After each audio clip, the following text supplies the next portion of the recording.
Hi, Kufir bhai, could you talk about the recent protest and the rape issue, which is on the online TV channels, English channels, discussing about it? How do you comment on that issue? The incident was very brutal, and what happened to the girl was very tragic. And we all hope she recovers from all this, all the injuries um, to her body. And we also offer our sympathies to the family. And what happened later, the movement itself has tried to hijack the main issue, which was, the issue of violence against women in general in India and its roots and causes. And I believe the roots are very much based in the dominant religion of India, which is Brahmanism. And I believe it strengthens the patriarchal notions or ideas in every institution. It reinforces them. This movement also reinforces them, not just through the demands for death penalty and all those kind of demands, castration, which ideally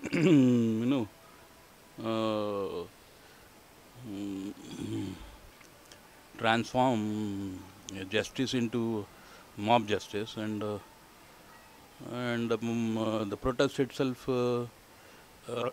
tried to generalize uh, this particular incident as an incident, as the only kind of incidents happening in India, and it is happening basically because of lack of security, and security is of course the state's responsibility. So, and the state is being run by corrupt politicians. So the thread running through this movement is similar to what was the main theme of the uh, Jan Lokpal movement led by Arvind Kejriwal, and it was also, it is also similar to the anti-reservation movement led by the Youth for Equality and supported by the mainstream media and think tanks and intellectuals across universities in India. So there is a similar kind of thread wherein a theme wherein basically Savarna India, secure middle class Savarna India, whose existence is to a large extent supported and sponsored by the state, uh, uh, is in a way seceding from the rest of India, and it wants to assert its own rights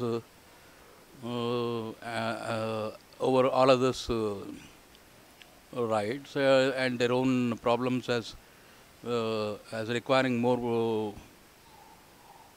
immediate and substantive attention than the rights and demands of all other sections of India. Because at the same time, this is very evident in the way the media and protesters themselves and the civil society activists supporting them were speaking on this issue. And around the same time as this particular incident in the bus happened, there was a similar incident happening in Delhi itself. It actually happened in Gurgaon, but Gurgaon is also Delhi, where a Dalit widow was also gang raped. And there was 2 or 3 other similar incidents involving Dalit women in Delhi itself. And there was another more brutal and more shocking incident of a minor being gang raped in Bihar. All these news were on the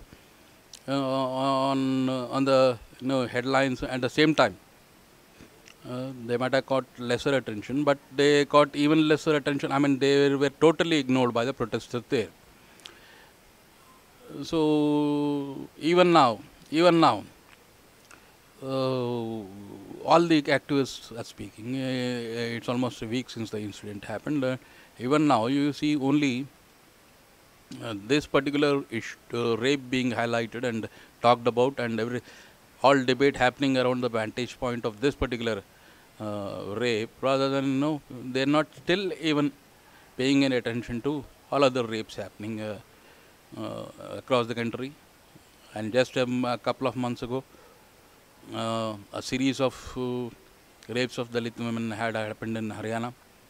Dalit activists had taken the issue to Delhi and had conducted a tour through all, almost 9 districts of Haryana for 10 days, raising awareness and, meeting with district officials, state administration officials. But that event or that particular series of rapes didn't catch the attention of this particular protesters and nor the civil society activists who were leading. So we'll have to see what exactly is happening here, because those incidents we can't say these people are not aware of those incidents. Everyone almost, there are also a similar hue and cry over the Haryana incidents for a little while. So we can't really say that they have forgotten that incident, or they don't connect this incident with that incident. So I see a similar pattern. That's why this is a theme running through all these moments, led by civil society activists. Their main opponents happen to be the political class. Their chosen opponents happen to be the political class, wherein political society is being invaded more and more, in their view, by the Dalit Bahujan classes, and therefore they see it as impure and also culpable on every score.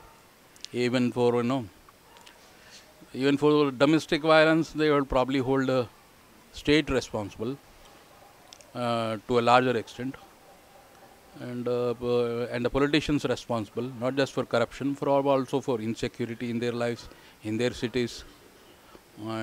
So this is the theme.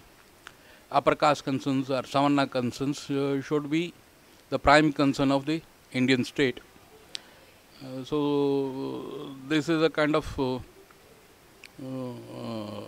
a critical moment in Indian history, wherein people who have, even if nominally, had imagined India as a diverse country consisting of diverse nationalities, regions, religions, creeds, etc. They seem to be giving up that idea and clinging to the idea of a very Savarna, very middle class, very urban India.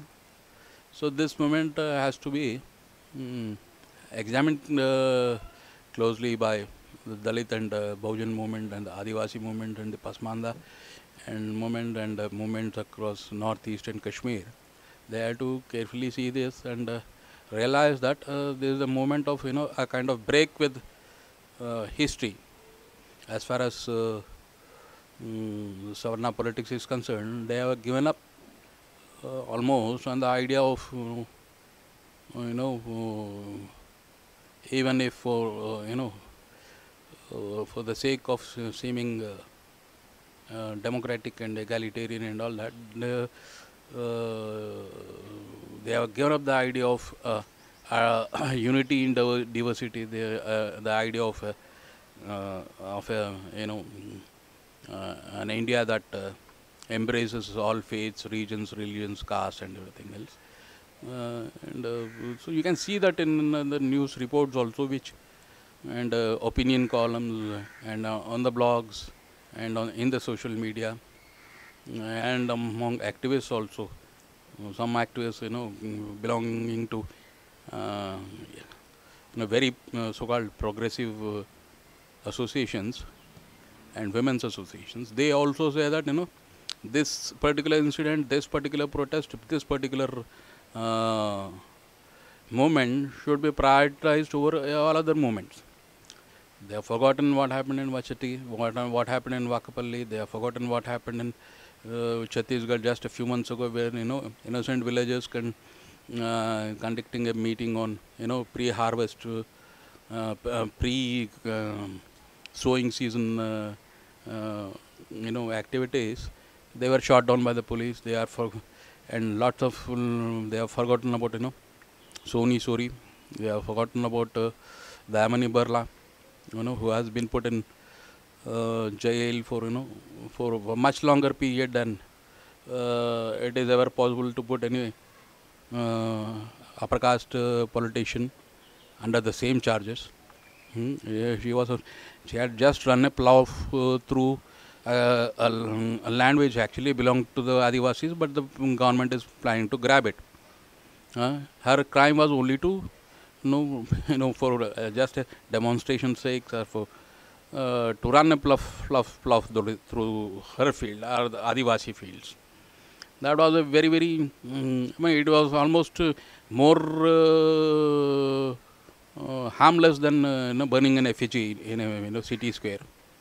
So for that charge, she has been put in jail for more than 2 months now.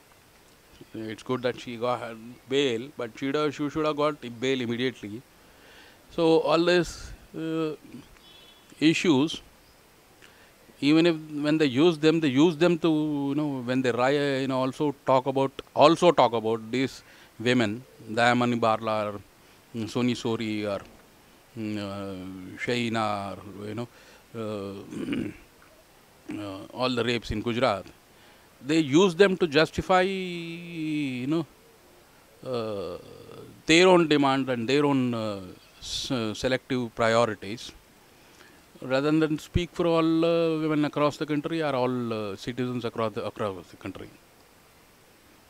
So this is a break in Indian history and in and Savarna politics.